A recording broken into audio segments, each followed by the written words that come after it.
Mas na época aqui em Niterói, no Instituto Médico Legal, tinha um policial que tinha falecido na mesma época que os dois. E tinha muita confusão no Instituto Médico Legal e literalmente as vísceras apodreceram e foi impossível de determinar a causa-morte. Imediatamente, a roupa e a posição dos corpos chamaram a atenção dos investigadores. No entanto, a cena do crime ainda esconde os elementos mais enigmáticos do caso.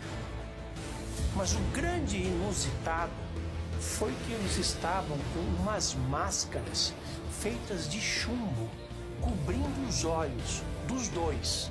Eles estavam no alto do Morro do Vintém, num local de difícil acesso.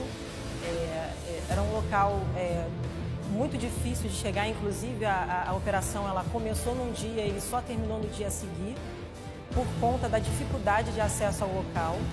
Tiveram que abrir uma picada, junto com os bombeiros. E os corpos, eles estavam de barriga para cima, os dois um ao lado do outro.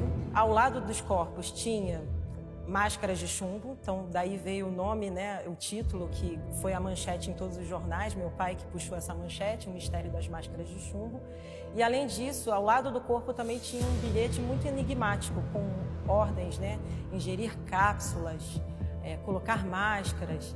E realmente é um dos casos mais desafiadores da carreira do meu pai. Meu pai foi 40 anos repórter policial, então foi um dos casos mais desafiadores e sem solução, até hoje sem solução. E não é à toa que esse caso ele é um caso emblemático, porque há mais de 55 anos aconteceu e a gente continua falando sobre ele. Por que os técnicos de eletrônica tinham vendas nos olhos?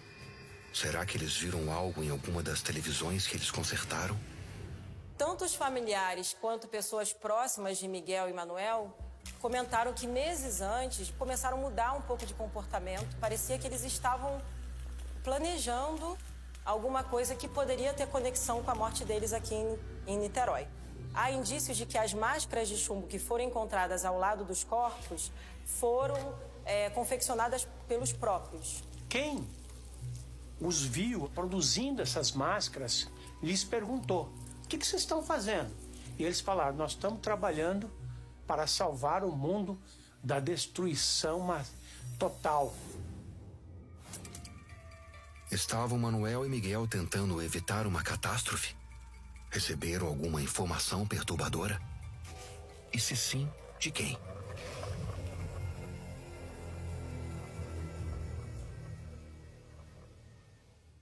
Foram encontradas umas notas num bloco que diziam 16h30 estar no local acordado, 18h30 tomar as pílulas, após o efeito proteger os metais e aguardar o sinal da máscara. O que isso significa? Por que eles escreveram isso? Eles foram orientados por alguém? Essas instruções, de ingerir cápsulas, que cápsulas eram essas? Inclusive o irmão do Miguel, em uma das ocasiões, colocou um pouco em questão, o bilhete tinha a letra do Miguel, mas parecia que ele estava seguindo instrução de terceiros, porque a forma como estava escrito não batia com o nível intelectual do Miguel. Então, fora que também soube-se também de que tanto Miguel quanto Manuel ficaram envolvidos durante um tempo antes do ocorrido com uma seita espírita.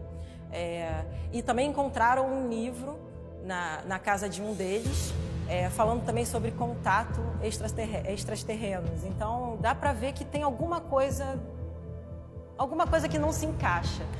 E se vocês me permitirem, acho que também é importante de dizer que todas as pessoas envolvidas com o caso, todas elas tinham ao mesmo tempo o interesse de encontrar uma solução, mas um certo temor com esse caso. Por quê? Porque todas as pessoas diretamente envolvidas morreram de forma um pouco estranhas. Meu pai até dizia isso bastante. Eu quero escrever um livro sobre esse caso, mas esse caso ele é tão... Ele foi adiando até o último momento da vida dele de escrever esse livro com medo do que poderia acontecer com ele.